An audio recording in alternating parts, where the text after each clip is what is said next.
Hello, carefree cooks everywhere. It's good to see you again. I'm glad we're together. I hope everyone is well. I hope everyone is taking good care of themselves and following all the good advice out there. I wanted to get together today because I'm getting a lot of feedback on homework assignments, on just comments on the internet and so on, about people that are feeling alone right now because we're all kind of hunkered down in place, and some of us have our families to be with, and that's really nice. Some of us don't. Some of us are alone generally, and now with like a quarantine and a lot of places saying that you can't go out at all, it feels really alone. And I don't want you to feel really alone. I want you to know that you have a community of thousands and thousands of people that want to cook with you, that want to see you express your art and use the methods that we study. I mean, this is a good time from it. And I hear from the solo cooks all the time, and really the thing that I hear from them is it's not worth it. It's just like, why would I bother cooking? For one, I'm feeling badly. There's a lot of anxiety out there right now. So why would I do this? And I understand that, without an audience, it's not that much exciting for me either.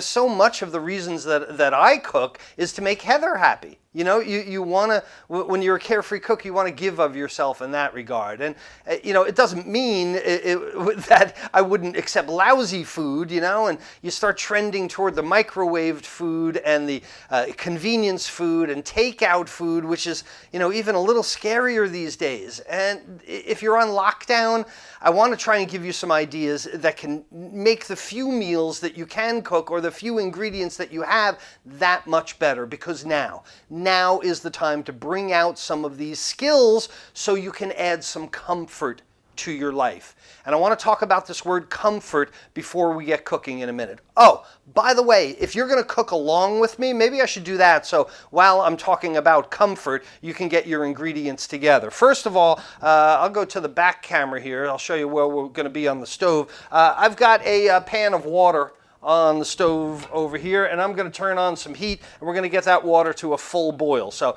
if you're cooking along with us, you've got a pan of water. Let's put the lid on it because water boils more quickly with the lid on, and we're going to get that water going. All right, the next thing is make sure you have your ingredients. I've got some olive oil that we're going to use. I've got a fresh tomato if you want to use a whole tomato, but I also have a can of tomatoes. I've used some of them on another dish already, but if you want to do canned tomatoes, that's fine.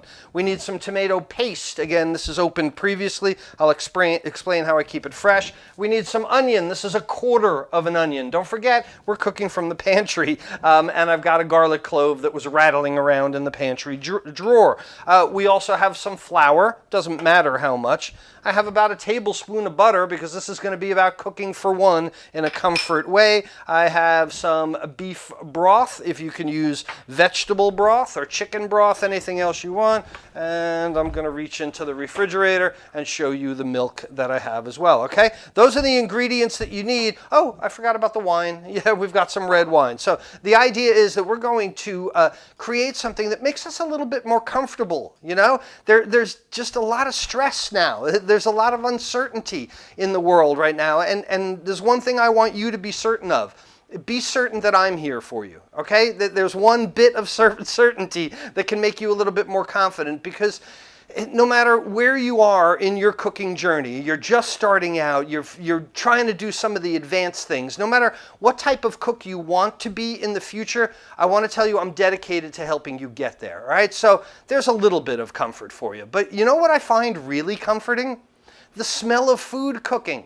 Even if you're cooking for one, if you're quarantined, self-quarantined like everyone else, all these noises, all these distractions, all this stress, it seems, for me at least, to all go away when I'm cooking. Because what could be more comforting than sautéing some garlic and some onion, which we're going to do in a minute? What could be more comforting than your tomato sauce simmering away, filling your house with those great olfactory smell memories from when you were a kid, right? Smell memories are strong, and you can start to feel the way you did then in a very comfortable way even if you're cooking for yourself. So today's class, very briefly, I want to show you how you can take the methods and techniques that I used to use when I made soup or sauces 30 gallons at a time. We're going to make a cup today, because if you're cooking for one, there are 2 sauces that you can make that will break out every other sauce that you can make for you. And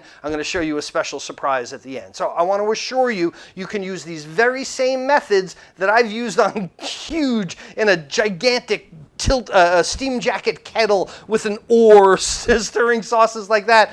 We're going to make sauces in this little tiny pan. No oar, no oar or giant whisk needed. All right, so let's get going. You're cooking along with me, right? We've got the water going on the back. We would need to bring that to a boil. I didn't put much water in there, okay? You fill the whole thing up, it takes longer to come to a boil. You have less water in there, then it's going to be a little bit quicker. But the reason that we need this water boiling is because we need the tomatoes for our tomato sauce. And that's the first thing we're going to work on today. We're going to make a tomato sauce, just one portion. Again, tomato sauce does not have to simmer all day long. You don't need to make 30 gallons of a sauce to enjoy your sauce. You can make a cup of sauce, and I'm going to show you how to do it even for one today. So back to the cutting board.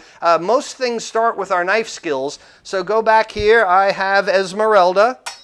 There we go. She sounds great today. There she is from Toledo, Spain. And I've got my little beak nose paring knife that I like so much. All right, so if you're using a fresh tomato, the first thing we've got to do is a thing called tomato concasse. We've got to get the skin and the seeds out of this tomato to make our tomato sauce. It is a big mistake, in my opinion. I don't know. I pretty much think it's a fact. If you have skin and seeds in your tomato sauce, it's a fail. All right, so the first thing we got to do is core the tomato. And again, I use the paring knife in a choke grip, right, with the bolster of the knife between the first crook of my finger, and normally I push things past the blade with my thumb. This time I'm going to sink the tip of the knife, there we go, into the tomato at an angle and sawing back and forth with this grip, turning the tomato like that. I have the core, boink, boink, get out of there, okay? So tomato cored. On the other side, we're gonna make an X, like that, so the skin can recede.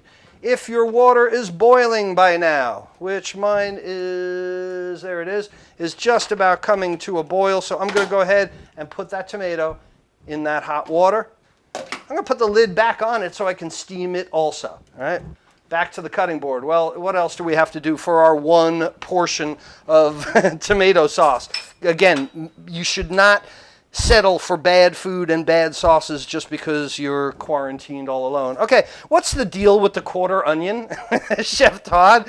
Well, look, when I cut an onion, and sometimes you get baseball size or softball size onions, I don't need the whole thing for the dish that I'm working on. So generally what I'll do is cut an onion in half.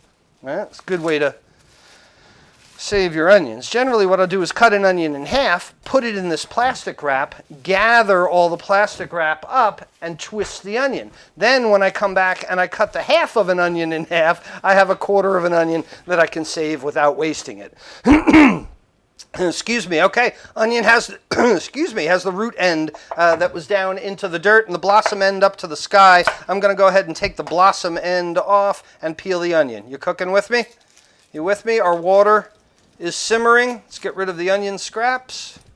Our water is simmering, correct? Yes? You're with me? Good. Okay, I think for our tomato sauce, I want a small dice of this onion. So the first thing I'm going to do is make 1, 2 cuts with the tip of the knife that way, just about a quarter inch wide, and then I'm going to come through with my tip fulcrum method.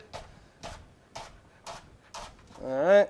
And then down the blade, right? I know everybody loves to touch their finger to the blade. Don't go along the blade. You'll cut yourself. Down the blade if you want to wipe stuff off. But really, the best way to do that is against the edge of the cutting board. All right, so I've got some onion diced. You ready? You got your onion? Let's check on that tomato. Got tongs. Oh, looky, looky. Look at that. That didn't take long, and the water didn't even have to boil. All right.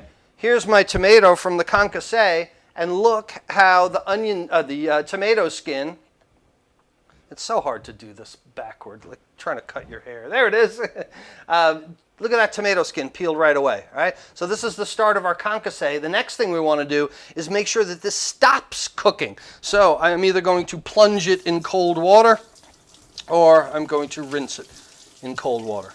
And the whole idea here is to cook the tomato only skin deep, all right? So here it is. Watch the skin. Zip.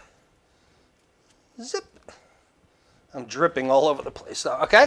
So that's your skinned tomato if you're playing along at home with, dry up that board, with a fresh tomato. But we have to continue with our knife skills because I want some garlic in this sauce as well. So here is one garlic clove.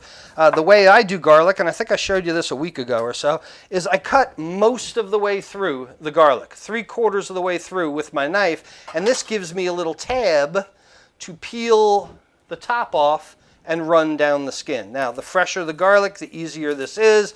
This garlic has been sitting in my refrigerator for a little while, so I'm going to have to do the old-fashioned way and use my nail to scrape things, and of course my hands are going to smell like garlic the rest of the day. Squish it a little bit if I can't get that skin off because it's been in the drawer of my refrigerator. All right, there it is. Get rid of the scrap into the sink, and let's tip Fulcrum Method this guy also. Kung Fu grip with my left hand, down the blade, right? Turn everything around. This is a rough chop that I'm going to include down the blade, right? And I'm going to include that with the onion. Okay, there's our quick prep. Oh, I almost forgot the tomato. We got to finish the tomato, all right? So here's our tomato. We cut from North Pole to South Pole. Take the paring knife back out. Cut those seeds out, and this is actually cold, okay? Where I'm touching this right now, that's cold inside because I didn't let it get cooked all the way. If your tomato, you do concasse and your tomato is all kind of slimy on the outside, you've cooked it too far. You don't want the skin to be too slimy, all right? So there's our tomato concasse. We've got that ready as well. Let's go ahead and cut that up. How are we doing out there in Carefree Cookland? You're with me? All right, if you're cooking along. So if you're cooking along at this point, you should have done nothing more than poached a tomato, took the skin off, cut it in half, took the seeds out, and gave it small dice. And you should have small dice onion and probably brunoise garlic is what I would call it. All right, so that's our prep. We're ready to go. Let's start our tomato sauce first. So over to the pan. This is the same pan that I just poached the tomato in, and all I did was dump out the water. Yep. There it is. Okay. All right, so you can see the pan is still hot. Let's get that burner on. You're with me? Now it's time, we're going to start with the Saute Method. Notice this is a very small pan, right? This is a small, 1 quart saucepan that I've got. So I don't have to make a whole ton of tomato sauce to make tomato sauce. It doesn't have to simmer all day long to make tomato sauce. I think it's better that way, most certainly, and it adds comfort to your cooking, but I don't think it has to be that way, and that's the whole idea. So this whole idea of comfort, the foods that you smell, the things that bring back memories, this is a way to really help yourself when you feel like you're stuck inside. Let's check the temperature of this pan, and I do that by a little bit of water in my pan. You see how it turns to steam? It doesn't race around in little bubbles. That means the pan is just the right temperature. Okay, I'm going to add some olive oil. So pan hot first. This is a saute method. Even though we are in a sauce pan, we're doing a saute method. So pan hot first, some kind of fat hot. We don't have a protein product in this respect, although we could. You want to make a bolognese sauce? You want to render the fat from bacon here at this point? Certainly, but I'm using olive oil. You can use it as well. Let's go ahead and add our onion and garlic. All right, and we'll start to saute that. There we go. Didn't do a very good job cutting that, did I? That's pretty lousy. Look at that. Randomly cut. Some of them are long, some of them are square. Chef Todd, that's embarrassing. Look at that. That is not my usual good work. Well, I might have to puree the sauce afterward just to hide my mistake. That's what the puree stick is for. Okay, so we're sauteing the onion and garlic, and you can saute this for as long or as little as you like. If you start to brown the garlic and the onion, well then yeah, you're going to have a much sweeter flavor to it. If you leave it a little more translucent and just saute it until it sweats a little bit, then you're going to have a little more pungent, kind of heartier, more tart flavor to your tomato sauce. Okay, so there it is. There's a simple saute of onions. All right, I really don't have any fond in this, right? Because no rendered fat. If you chose to use a veal or beef or even portobello mushrooms, you want to make a vegetarian sauce, add your portobello mushrooms, but we're still going to deglaze because we want to get the flavor of the wine. Notice I put just enough wine to cover the bottom of the pan. This is a mistake I hear from people all the time. If you're deglazing, don't fill the pan up with wine. It just is going to take that much longer to evaporate. And that's the second point about cooking with wine. You do not make a sauce out of wine. Okay? A wine sauce is a sauce that has been deglazed, and the wine, you see it now, almost entirely gone. Right? This is called au sec, or almost dry. This is how you get the flavor of the grape into the onions without having a very acidic sauce, because it is made out of wine. We don't make sauces out of wine. That's the idea. Okay? So I've done my deglazing. I'm going to lower the temperature. If you're with me, at this point you should have diced onion and garlic, and now we're sauteing them in olive oil. We've deglazed with a red wine that you can choose a broth, chicken stock. This is where you can make a cognac tomato sauce or a brandied tomato sauce, but that simple saute is what's going to start the whole thing. Let's go ahead and add our tomato concasse. All right. Can add the tomato concasse, or like I said, if you're playing along at home, if all you had was canned tomatoes, well, that took a lot of the problem about getting the seeds and skins out of the tomatoes, right? I don't have measurements for you today because you can add as much or as little as you would like, all right?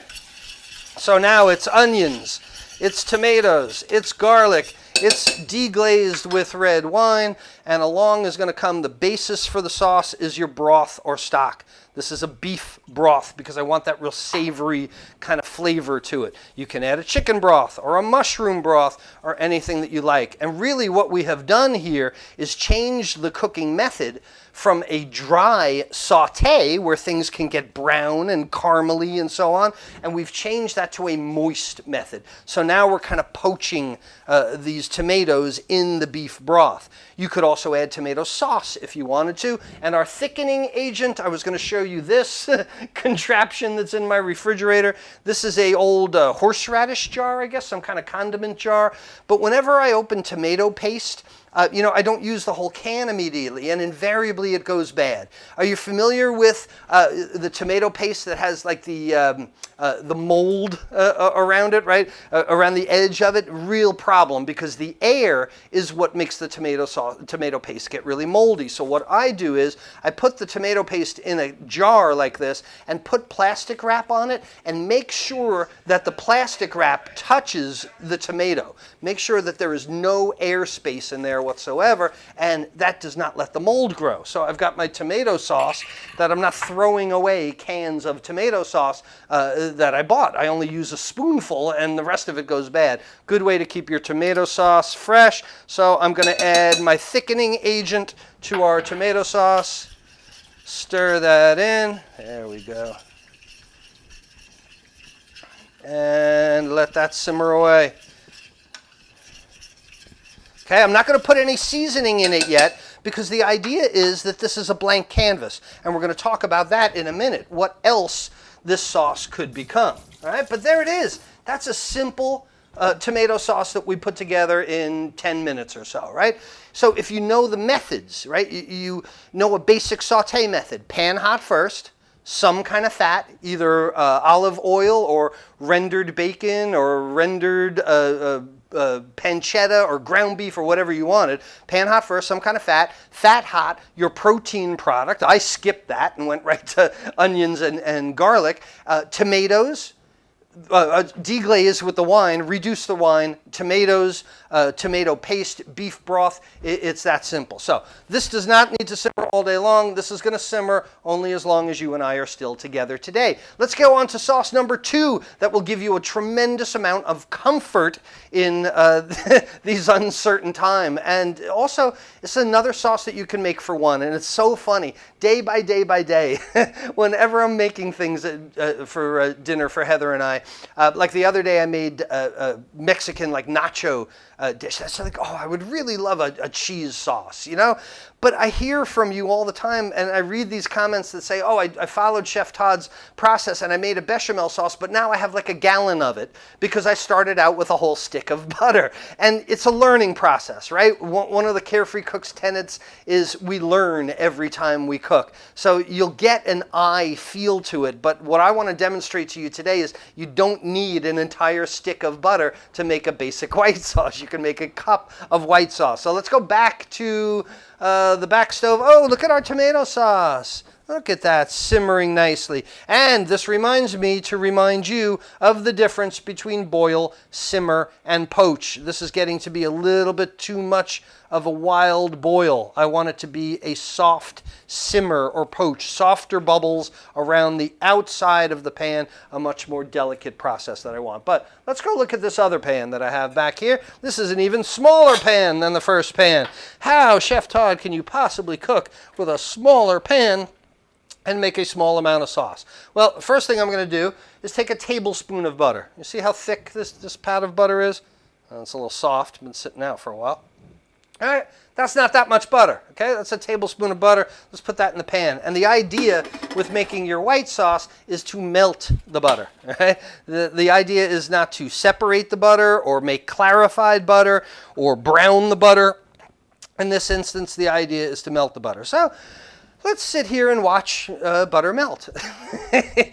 Wouldn't that be a tremendous amount of fun? We'll let that butter melt for a minute before we get back to the white sauce. So how you doing? You're cooking with me? Am I getting thumbs ups? Am I getting hearts? Things like this. Is this fun? Do you enjoy this? I mean, if we're going to be stuck inside, we might as well get together and do this from time to time. I'll tell you one of the inspirations for it, and I don't know if you've noticed on the internet, but my favorite band, Gin Blossoms, and the lead singer of Gin Blossoms is a guy named Robin Wilson. Robin, strangely, lives in Valley Stream, New York, which is the town over from where I grew up. Anyway, he's been doing concerts from his basement. Just his guitar, his microphone, cup of bourbon, and whatever he wants to sing. That's what I want to bring to you. So if you have any ideas, if you have questions, suggestions, things that you would like to see us get together while we're all kind of stuck inside, put them in the comments below, and I'll make sure I get to.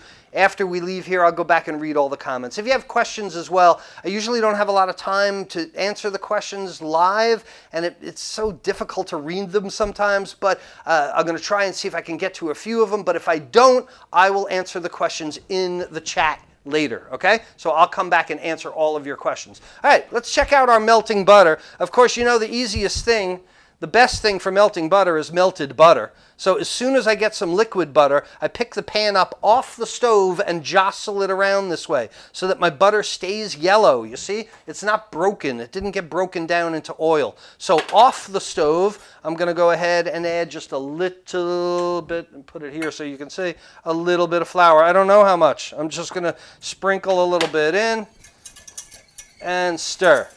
Way too watery still. So a little bit more of flour. Just tap, tap, tap, tap, tap, right? I can't take it out. I can always put it in. But then again, I could always add more butter. So, all right, that still looks a little thin to me. So tap, tap, tap, tap. This is the dangerous part when like a whole mess falls in there. Like when somebody takes the cap off the salt shaker, right, at the restaurant. Okay, that's looking good to me. Back on the heat, and let's cook the proteins out of that. So the idea now when you're making a white sauce, and this is why when people ask me, or tell me I just brought some milk to a simmer and then sprinkled some flour into simmering milk. Oh my goodness, no, you can't do that. The reason that you can't do that is because you wind up with a very pasty tasting sauce. You need to cook the proteins out of this flour. Otherwise you get a very floury, pasty taste. And you see what's happening with the sauce now. It's starting to get bubbly. right? I've shown you this dozens and dozens of times. But when your sauce goes from, your roux goes from being yellow to white, it starts to get really bubbly and white. And the next thing you smell is kind of a nutty, toasty smell before it starts getting brown, because we want this to be a white sauce, not a brown sauce. But all right, I'm starting to smell toasty, nutty kind of thing. So let's go ahead with the milk. What did I get on the burner there? All right, we'll add, just like we did with the flour, we add just a little bit of milk and stir and watch it thicken. Yeah, baby. All right, look at that. Okay. And it's all thick, more milk. All right. Every time you add milk, it cools the sauce down. So if it does come to a boil like that, don't worry, because you're going to add cold milk. It's going to bring it down. So it's this up and down idea. All right. It's going to come to a simmer. I'm going to add a little bit more milk. I think that should probably do it. The idea is, since I don't measure, I add milk and I watch it thicken. And then it thickens, so I add milk. And then I watch it thicken, and it thickens, so I add milk. And then if I add milk and it doesn't thicken anymore, like now, that should be it. That's the thickening power. That's the maximum thickening power of the amount of roux that I made. So let's do the nappe test. We dip the spoon in. We wipe our finger through it. We jostle the spoon around, and if the sauce does not come back together, if it coats a spoon, then it is at my degree of nappe that I want. And turn that burner off. Let's check out the tomato sauce. Yeah, man, look at that. That looks really good too. Where's my stick? See how that's reduced down? Okay, this is a nice thick sauce also. All right. There we are. So what I wanted to demonstrate to you today was, you don't have to make gallons and gallons of sauce. And I hear this all the time, Chef Todd. I love how you teach about thickening agents, because again, every sauce comes down to the 5 mother sauces, which is a liquid and a thickening agent that equals one of the 5 mother sauces. And we've done 2 of them here today, a tomato sauce and a white sauce, a bechamel sauce. So, you know the question I always ask you, what will you do? What would you do with this? And the reason that I didn't go ahead and put oregano and basil and things in the tomato sauce, because I might want to make this like an enchilada sauce. Maybe I'd take out my stick blender and I would puree it and make it smooth to make up for the terrible knife skills that I demonstrated. Maybe I would keep it half chunky. Take some of the tomato chunks out, puree most of it, and then put the tomato chunks back in. It might be Italian with oregano and basil. It could be a Spanish sauce. It could be, like I said, a ranchero sauce or an enchilada sauce. It doesn't have to have an ethnic profile yet. It is just a combination of a saute method with tomatoes. So I most probably will wind up putting oregano and basil and Italian spices in there as well. And our white sauce, right? Our basic bechamel sauce. There's nothing in here. There's no salt, no white pepper. That's normally what I would put in a bechamel sauce, salt and white pepper. None in there for now, but again, what could that become? Parmesan cheese, it's Alfredo sauce. Any kind of cheese. Cheddar cheese is a cheese sauce. Just use the bechamel for your lasagna. Add a layer of white sauce in your lasagna. Make pastizio with it, which is like a Greek macaroni lasagna kind of thing. Although I just had the most amazing idea. Oh my goodness. I can't believe it. And you know, I had long forgotten about this, and this is where this idea comes from. Because when I had my catering company many years ago, for weddings, we used to do a pasta stir-fry station. And we had different types of pasta, red sauce, white sauce, different vegetables. People would come up, and I worked this station many, many weddings, and they would say, oh, I'll take the shrimp with the this and the that. And then when it got down to all their veggies, I would say, would you like the white sauce, the red sauce, or the secret pink sauce? And if they didn't get it right away, if they didn't understand immediately what the secret pink sauce, I knew they had been drinking too much. If it takes you more than a second to figure out what the pink sauce is, then we need to cut you off at the bar, because here is the punchline to what I wanted to talk about today. Let's take out a bowl, all right, since I don't need any more heat. We'll take a little bit of our tomato sauce, get a spoon, All right, here's our tomato sauce. Like I said, I could puree it, but you don't need to sit and watch me puree something. Take a little bit of the tomato sauce. We'll take a little bit of the white sauce. This is too crazy. Oh, I so know you guys are going to be doing this tonight. I just know. And it has, you know, it's so amazing about it because it has the creaminess. Look at that.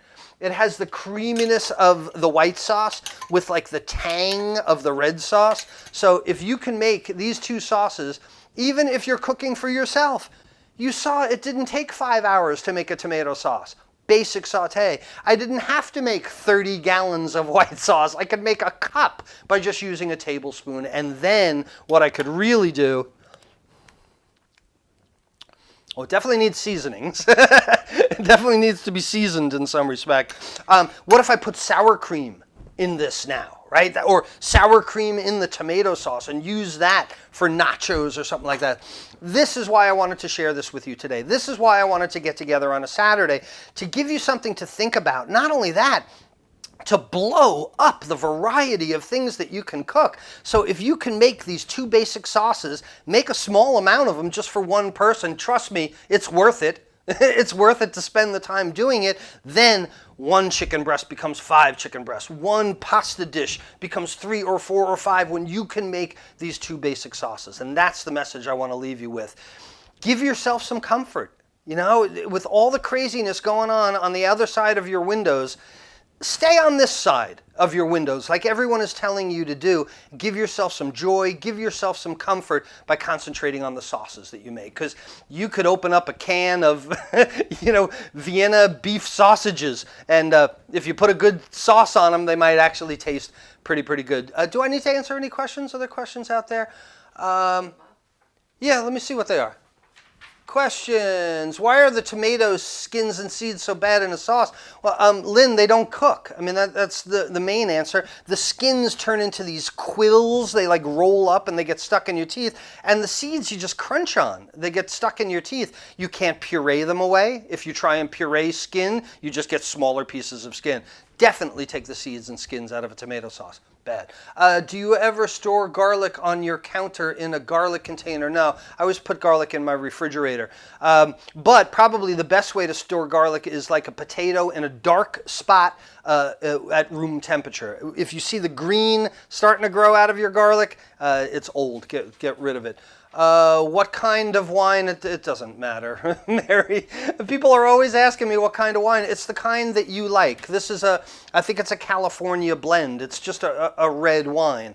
The only thing I would tell you is don't cook with red cooking wine. You know, the stuff that just says cooking wine. If you like a certain grape, I mean, people are always asking me about wine, and it so comes down to preference. What I would tell you is learn the grapes. Learn what a Pinot Noir grape tastes like. Learn what a Carmenere grape tastes like. Learn what a Merlot grape tastes like. Once you know the grape, then any winery that makes that grape, you'll probably like it. That's the thing to focus on for sure.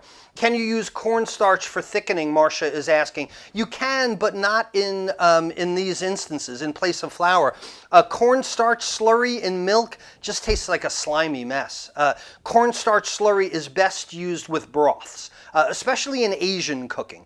I would not put a cornstarch, I wouldn't put any starch in a tomato sauce because acids inhibit the gelatinization of starches. So if you try and put starch in tomato, it's not even going to do what you want the starch to do. The tomato sauce inhibits that, and it's a horrible flavor. If you put roux in a tomato sauce or cornstarch slurry, so no.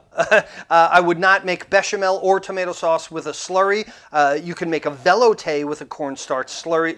Technically not right because it's not roux, but you can thicken beef broth or chicken broth or something with a cornstarch slurry. Unless you're asking me from a dietary standpoint. So if you don't want to use flour because you're following a gluten-free diet, then I would choose another kind of flour. Choose a potato flour, an almond flour, or something like that, which is the question. Yes, but the reason that you cook wheat flour, the reason that you cook proteins out of the wheat flour to avoid that nutty smell is because there are proteins in wheat flour.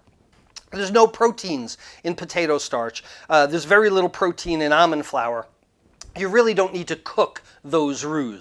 You can just combine almond flour with butter and use it as a thickening agent. If you're following a diabetic diet, then you don't want to use the butter. You want to use some olive oil. So that's the basic idea. All the good questions that we had today?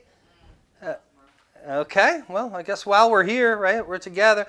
Can you use ghee instead of butter? Ghee is just clarified butter. Yes, it removes the milk solid. Yes, you can. Paula, do you strain the tomato sauce mixture? Sure, if you want. If you're starting with frozen roux, do you skip the addition of milk? What does that say? If you're starting... Excuse me. The cue cards. If you're starting with frozen roux, do you skip to addition of milk once frozen roux is warmed in the pan? Yeah, I guess so. Frozen roux is not going to thicken anything. The roux needs to be warmed as well. All right, everybody, I will get on the chat to answer all the rest of your questions. I would love to see what you think we should do in the coming weeks to get together. I've actually thought just maybe letting you watch me cook over my shoulder. I'm going to be home every night of the week as well. How can you tell how much salt to use? By taste. You would taste it. So we're all going to be home together. If you think there's something that we could get together. Oh, I was saying maybe just let you watch me cooking over my shoulder where I don't have the lights and all the things that it takes to set these up. Maybe just use my phone. We'll get together and try and do that. All right. If you want to go even deeper into a lot of this, the free class that I have available for you this week is about sauces.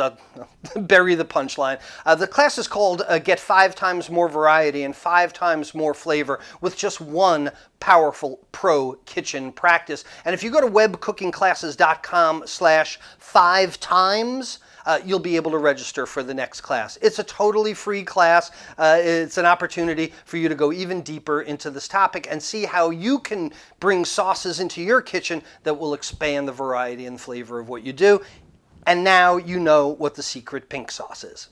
So you can make that as well. Hey, it's Chef Todd Moore saying bye-bye, everyone. We'll get together again real soon. But I need to remind you that there's a method to your cooking success. Bye-bye, everyone.